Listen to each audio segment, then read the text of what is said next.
Yep, I'm making a fairly bold prediction right here and right now that we are now witnessing the beginning of the next gold and silver bull run. I'll explain exactly what that means and why I feel this way in this video as we explore.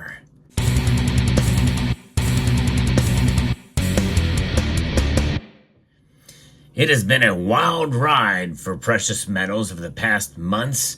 In fact, 2024 has been a very exciting year with full of ups and downs. In fact, honestly, even at the lowest lows, gold and silver are doing better than they were since the beginning of the year.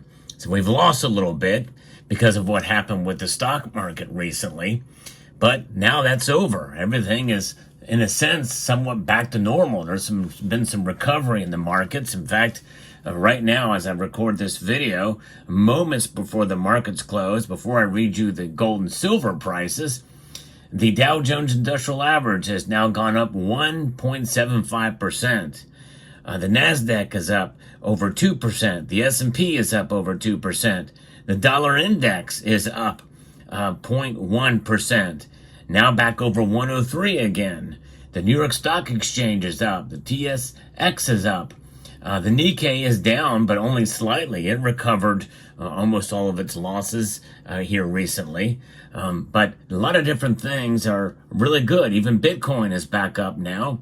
It's up to up over $4,600 per Bitcoin. It's crazy to think about that kind of movement. That's 8% move today for Bitcoin. Ethereum's up 9%. XRP is up 16%.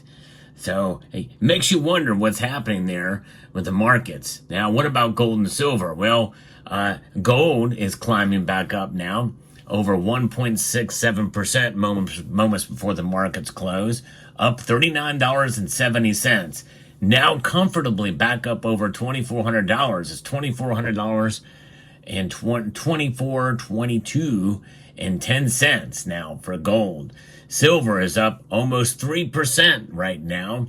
It is up 79 cents as a moment of the recording of this video to $27.49. It did get up as high as $27.68 earlier. So it's within spitting distance of $28 again. Still got a ways to go, but silver outperforming gold here, at least this day. Platinum is up, and palladium is actually the big winner of the day. It's up $50 right now. It's now back above platinum to $951, where platinum is $944. The gold to silver ratio now rests at 88.47. It's still very high, but I think, folks, this very well could be the beginning of the next bull run for gold and silver. So what's going on here today with the markets, and why do I think that today marks the beginning of maybe even the end of the summer doldrums for both gold and silver prices? Reuters is reporting that the gold prices rose more than 1%, supported by firm safe haven demand and growing expectations for a sizable interest rate cut from the U.S. Federal Reserve in September. What does a sizable interest rate cut mean? That one sentence alone tells us a lot, according to their analysis over at Reuters. Firm safe haven demand. In other words, it's being entrenched right now. Safe haven demand for both gold and silver is something that was not there when the stock market took that big dive. Now, could that happen again? Yes. However, I think if we see another day like what we saw, a couple of days ago, earlier in the week, with the stock market plunging as dramatically as it did, gold and silver may not fall as much as they did before. They will suffer a bit from it. But I think that they're entrenched. They're starting to become entrenched now. And I think traders understand about what's coming. They know that there's an expectation for a sizable interest rate cut. That sizable interest rate cut is going to be probably a half a point. Some have been saying that the Federal Reserve should cut rates by a half a point, or they should meet very soon to do an emergency rate cut. But right now, that is likely not going to happen. September is a long ways away, especially if we have another day like what we saw earlier in the week. If we do have another one of those, well, it's possible they may do it, but the effects of it won't be felt for quite some time.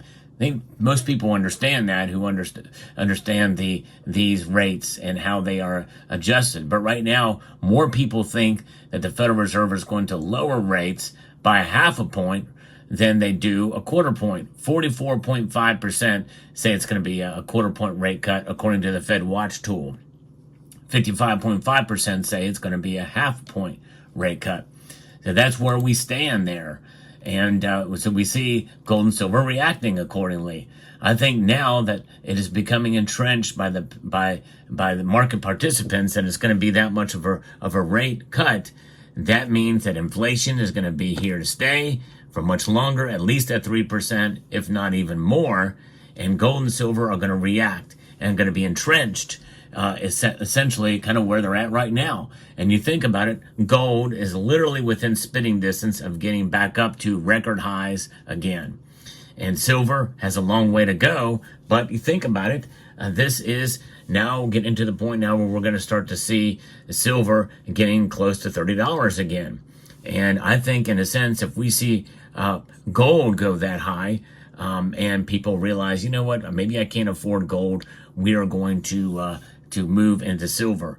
And where is this price action happening? It's in the ETF space. It's in the exchange traded funds. Gold very expensive. We're going to find bargains in silver. It's well off its all-time high. A lot of room and potential for growth. And so we shall persevere with silver. What does it mean to persevere?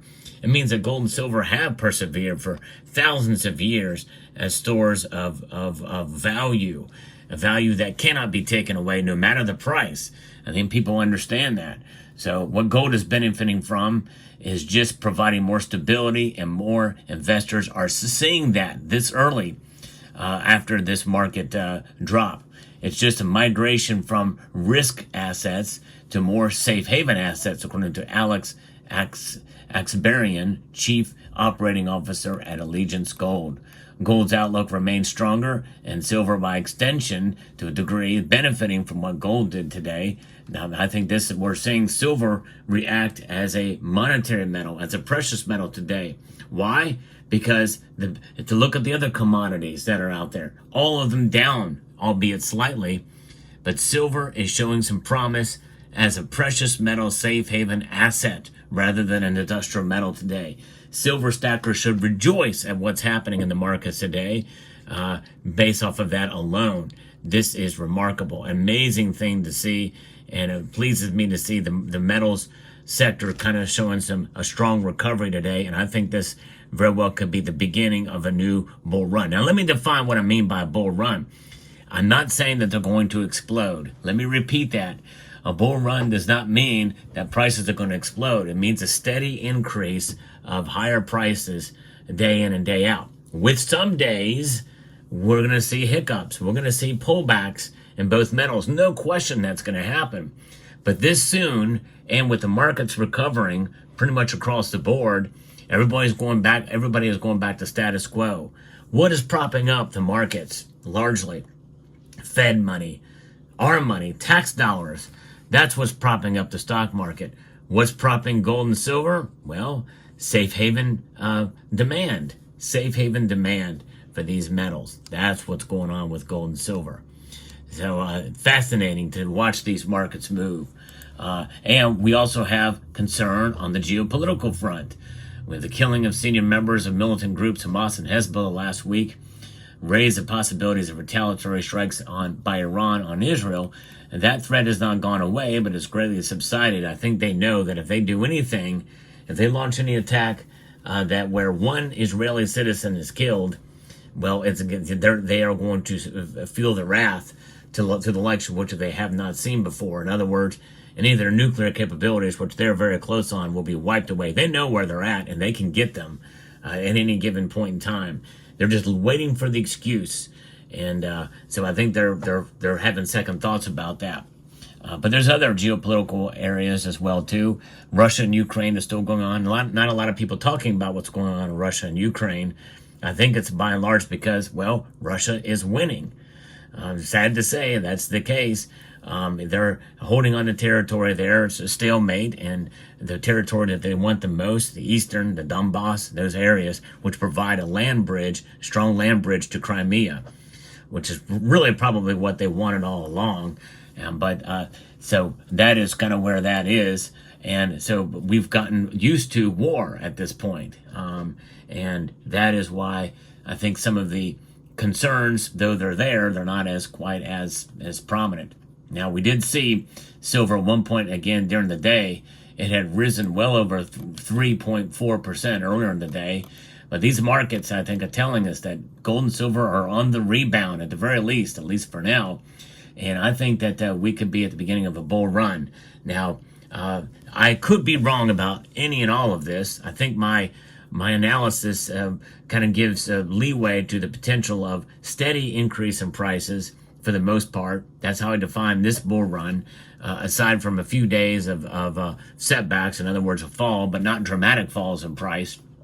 And I think if we see another market turn like we saw recently, we could see a clawback or a pretty big drop, but not to the point that we saw before. And unless we saw an actual continual crash within several days, then I think gold and silver are on the rebound and going to have this situation where they're in a bull run. So let me know what your thoughts are. Again, I could be wrong. You never know with the markets. It's very hard to predict. But from what I'm seeing, from the analysis and research I've done, then I think we're doing fairly well. And because what is still in effect, folks, what's still in effect is these bad job numbers. 233,000 initial jobless claims last week, which is below the 240,000 expected by economists and down 250,000 for the week from before. And that easing worries of a slowdown in the world's largest economy right now, but it's still a loss. It's still a loss of a lot of jobs.